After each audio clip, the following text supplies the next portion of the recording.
AR Murugadoss sir படம் பார்த்தீங்கன்னா அது வந்து ரொம்ப இம்பார்ட்டண்ட்டான ஒரு கேரக்டர்.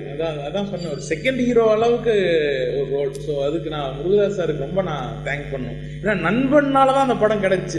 ஏன்னா நண்பனில் இருக்கிற அசோசியேட் டைரக்டர்ஸும் இந்த முருகதாஸ் சார் படத்தை அசோசியேட்ஸும் ரொம்ப ஃப்ரெண்ட்ஸு. ஸோ அவங்க வந்து இவங்க சொல்லி அவங்க கேட்டு முருகதாஸ் சார் வந்து நண்பனில் வந்து சத்யன் ரொம்ப நல்லா பண்ணியிருக்கான்னு சொல்லி அது ஒரு மெயின் கேரக்டர் வந்து நண்பன் ரிலீஸுக்கு முன்னாடியே அவர் வந்து எனக்கு அந்த ரோலை கொடுத்தாரு. அது வந்து அந்த படத்தில் பார்த்தீங்கன்னா விஜய் சார் வந்து ஒரு மிலிட்ரி ஆஃபீஸர் மாதிரி. அவர் வந்து லீவுக்காக வந்து அடிக்கடி பாம்பே வருவார். அங்கே பாம்பேயில் வந்து என்ன அவரோட க்ளோஸ் ஃப்ரெண்டு, சின்னதும் சைல்ட்ஹுட் ஃப்ரெண்டு மாதிரி. அது வந்து நான் வந்து அங்கே இருக்க ஒரு போலீஸ் காப்.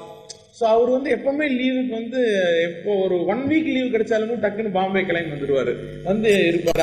ஸோ அங்கே வந்து ஆகக்கூடிய பிரச்சனைகள் அதில் வந்து நான் எப்படி ஹெல்ப்ஃபுல்லாக இருக்கேன்.